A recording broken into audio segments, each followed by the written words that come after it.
شروع اللہ کے نام سے جو سب پر مہربان ہے، بہت مہربان ہے۔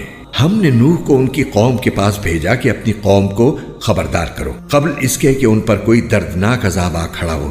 چنانچہ انہوں نے اپنی قوم سے کہا کہ اے میری قوم، میں تمہارے لیے ایک صاف صاف خبردار کرنے والا ہوں کہ اللہ کی عبادت کرو اور اس سے ڈرو اور میرا کہنا مانو۔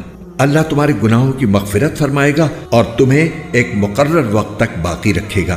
بے شک جب اللہ کا مقرر کیا ہوا وقت آ جاتا ہے تو پھر وہ مؤخر نہیں ہوتا۔ کاش کہ تم سمجھتے ہوتے۔ پھر نوح نے اللہ تعالیٰ سے کہا کہ میرے پروردگار، میں نے اپنی قوم کو رات دن حق کی دعوت دی ہے، لیکن میری دعوت کا اس کے سوا کوئی نتیجہ نہیں ہوا کہ وہ اور زیادہ بھاگنے لگے۔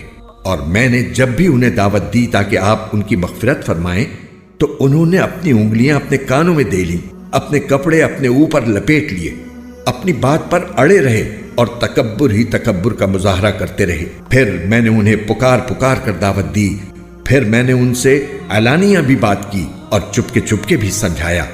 چنانچہ میں نے کہا کہ اپنے پروردگار سے مغفرت مانگو، یقین جانو وہ بہت بخشنے والا ہے۔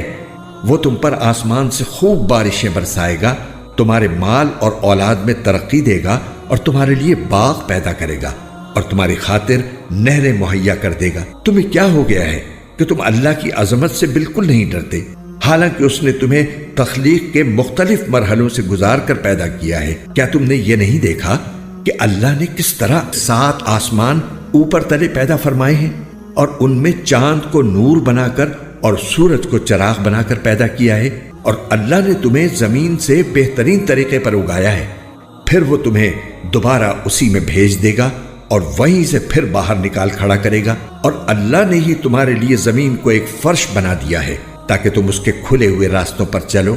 نوح نے کہا اے میرے پروردگار، حقیقت یہ ہے کہ ان لوگوں نے میرا کہنا نہیں مانا اور ان سرداروں کے پیچھے چل پڑے جن کو ان کے مال اور اولاد نے نقصان پہنچانے کے سوا کچھ نہیں دیا، اور انہوں نے بڑی بھاری مکاری سے کام لیا ہے اور اپنے آدمیوں سے کہا ہے کہ اپنے معبودوں کو ہرگز مت چھوڑنا، نہ ود اور سوا کو کسی صورت میں چھوڑنا اور نہ یغوث، یعوق اور نصر کو چھوڑنا۔ اس طرح انہوں نے بہت سو کو گمراہ کر دیا ہے، لہٰذا یا رب آپ بھی ان کو گمراہی کے سوا کسی اور چیز میں ترقی نہ دیجیے۔ ان لوگوں کے گناہوں کی وجہ ہی سے انہیں غرق کیا گیا، پھر آگ میں داخل کیا گیا اور انہیں اللہ کو چھوڑ کر کوئی حمایتی میسر نہیں آئے۔ اور نوح نے بھی یہ کہا کہ میرے پروردگار، ان کافروں میں سے کوئی ایک باشندہ بھی زمین پر باقی نہ رکھیے، اگر آپ ان کو باقی رکھیں گے تو یہ آپ کے بندوں کو گمراہ کریں گے، اور ان سے جو اولاد پیدا ہوگی وہ بدکار اور پکی کافر ہی پیدا ہوگی۔